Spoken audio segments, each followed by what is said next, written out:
পড়ার বিষয় পক্ষ থেকে বলছি, তোমরা যারা ক্লাস 11-এ সেকেন্ড সেমিস্টারে পড়ো এবং তোমাদের যাদের এডুকেশন আছে তাদের জন্য আমরা পড়ার বিষয় পক্ষ থেকে একটি খুব গুরুত্বপূর্ণ ভিডিও নিয়ে এসেছি। তোমরা এই প্রশ্নগুলো যদি করে যাও তাহলে যে 10 নম্বরের 2টো কোশ্চেন থাকবে তাহলে আশা করি অবশ্যই কমন পাবে।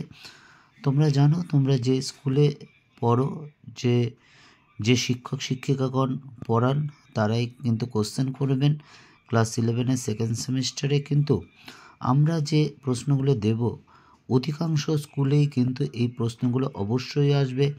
দীর্ঘ 23-24 বছর শিক্ষকতার অভিজ্ঞতা এবং পড়ানোর ফলে আমরা যতটুকু অভিজ্ঞতা অর্জন করেছি তার পরিপ্রেক্ষিতে বলবো আমরা খুব কম কোশ্চেন দিয়েছি এবং এই প্রশ্নগুলো অধিকাংশ স্কুলেই কিন্তু আসবে। কাজেই তোমরা অন্য প্রশ্ন যাই পড়ো না কেন এই প্রশ্নগুলো কিন্তু একটু ভালো করে পড়ে যাও, কারণ এর মধ্য থেকে কিন্তু তোমাদের আসবে। এবং তোমাদের যদি চ্যানেলটি ভালো লাগে তাহলে অবশ্যই লাইক করো বা সাবস্ক্রাইব করো বা বেল আইকন টিপে রেখো, কারণ দেখবে আমরা অনবরত ক্লাস 11-12-এর history, pol science, philosophy, education বিভিন্ন বিষয় নোট বা সাজেশন বা বিভিন্ন বিষয় পরীক্ষা সংক্রান্ত বিষয় আলোচনা করব। কাজেই তোমাদের যদি মনে হয় যে তোমাদের দরকার হবে তাহলে অবশ্যই চ্যানেলটি লাইক করো, সাবস্ক্রাইব করো বা বেল আইকন টিপে রেখো, কারণ বেল আইকন টিপলে তোমরা কিন্তু সাথে সাথে আমরা যা পাঠাবো নোটিফিকেশনটা পেয়ে যাবে। তা চলো শুরু করি। দেখো, এই হচ্ছে মার্কস ডিভিশনটা, তোমরা জানো। তা দেখতে পাচ্ছ 4টে চ্যাপ্টার আছে, তার মধ্যে দ্বিতীয় আর তৃতীয় চ্যাপ্টার থেকে 10 নম্বরের প্রশ্ন থাকবে এবং প্রথম আর চতুর্থ অধ্যায় থেকে কোনো 10 নম্বরের কোশ্চেন থাকবে না। এবং এই যে 10 নম্বরের কোশ্চেন থাকবে দ্বিতীয় বা তৃতীয় অধ্যায় থেকে, সেটা কিন্তু ডাইরেক্ট 10 নাও হতে পারে, 4+4=2, 5+5 বা 2+4+4 এই টাইপের হতে পারে। তা যাই হোক, আমরা যে 10 নম্বরের যে প্রশ্নগুলো হতে পারে দ্বিতীয় এবং তৃতীয় অধ্যায় থেকে এডুকেশন সেকেন্ড সেমিস্টার ক্লাস 11-এ, সেই প্রশ্নগুলো আমরা আলোচনা করি।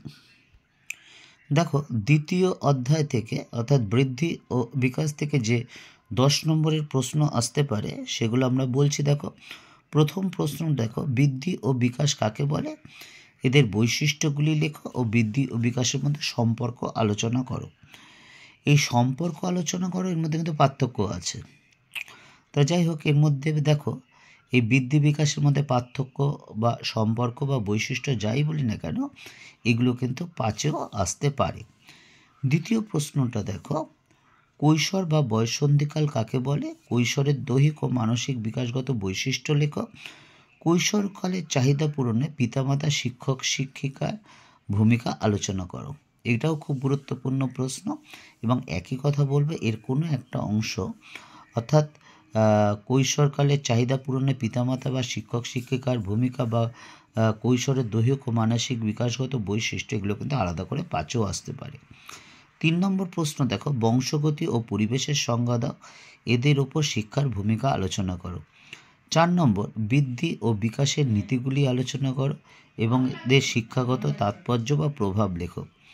5 নম্বর, শিক্ষার্থী হলো বংশগতি ও পরিবেশের মিথস্ক্রিয়ার ফল আলোচনা করো। এই 5টা কোশ্চেন, মাত্র 5টা কোশ্চেন কিন্তু তোমরা এই দ্বিতীয় অধ্যায় অর্থাৎ বৃদ্ধি ও বিকাশ থেকে কিন্তু ভালো করে পড়ে যাও। অন্যান্য যা পড়ছো ঠিকই আছে, একদম ঠিক আছে, কিন্তু এই 5টা কোশ্চেন তোমরা কিন্তু খুব ভালো করে পড়ে যাও, কারণ আমরা সাজেশান দিচ্ছি। একটা জিনিস মাথায় রেখো, এটা সাজেশান, এটা অধ্যায়ের যা প্রশ্ন আছে সেই সবগুলো 15-20খানা দিয়ে দিলে এটা কিন্তু সেটা সাজেশান হয় না। এবং আশা করি এগুলো কিন্তু মধ্যে থেকে অবশ্যই একটা আসবে, এটা নিশ্চিন্ত। এবং তোমরা দেখতে পারো, যদি পরীক্ষার পর দেখো যদি মেলে তাহলে অবশ্যই চ্যানেলটি লাইক করো বা সাবস্ক্রাইব করো এবং বেল আইকন টিপে রেখো। এবং পরীক্ষার পর অবশ্যই আমাকে জানিও যে এসেছে তোমাদের স্কুলে কোশ্চেনের সাথে এসেছে কি আসেনি। না আসলেও সেটাও তো আমাদের শেখার ব্যাপার আছে বা জানাই আছে, বুঝতেই পারছো। কাজে তোমাদেরও কিন্তু আমার মনে হয় একটা ভূমিকা রয়ে যাচ্ছে। তৃতীয় যে চ্যাপ্টারটা তোমরা জানো, প্রাচীন, মধ্য এবং প্রাক স্বাধীনতা পর্বের শিক্ষা ব্যবস্থা, এই চ্যাপ্টার থেকে একটা 10 নম্বর থাকবে। একই কথা, ডাইরেক্ট 10 নম্বর থাকবে না, 4+4+2 বা 2+6+2 এইভাবে বা 5+5 এইভাবে আসতে পারে। তা দেখো, প্রথম প্রশ্ন কি আছে, মেকলে মিনিট বলতে কি বোঝো, কিভাবে মেকলে পাশ্চদ্বন্দ্বের অবসান ঘটায়, এটা 5এও আসতে পারে। মেকলের বক্তব্যের তাৎপর্য বা গুরুত্ব লেখো, এটা 5এও আসতে পারে কিন্তু। তাহলে এখানে নাম্বার ডিভিশনটা দেখছি কিন্তু 2+6+2। পরের প্রশ্নটা দেখো, 1854 সালে উডের ডেসপ্যাচের সুপারিশগুলি লেখো। হান্টার কমিশনের সুপারিশ অনুযায়ী মাধ্যমিক শিক্ষা সংক্রান্ত নীতিগুলি আলোচনা করো। 3 নম্বর দেখো, প্রাচীনকালের বৈদিক শিক্ষা ব্যবস্থার বৈশিষ্ট্য লেখো। বৈদিক শিক্ষার সাথে বৌদ্ধ শিক্ষা ব্যবস্থার পার্থক্যগুলি আলোচনা করো। 4 নম্বর কোশ্চেন দেখো, মধ্যযুগের ইসলামীয় শিক্ষা ব্যবস্থার বৈশিষ্ট্য লেখো। মুসলিম যুগের শিক্ষার সুবিধা ও অসুবিধা আলোচনা করো। তাহলে দেখছো এই 4টে কোশ্চেন মধ্যে আমরা যা দেখছি প্রথম 3টে কিন্তু খুব ভালো করে অবশ্যই পড়বে। পরের প্রশ্নটা দেখো, হান্টার কমিটির প্রাথমিক ও মাধ্যমিক শিক্ষা সংক্রান্ত সুপারিশগুলি আলোচনা করো।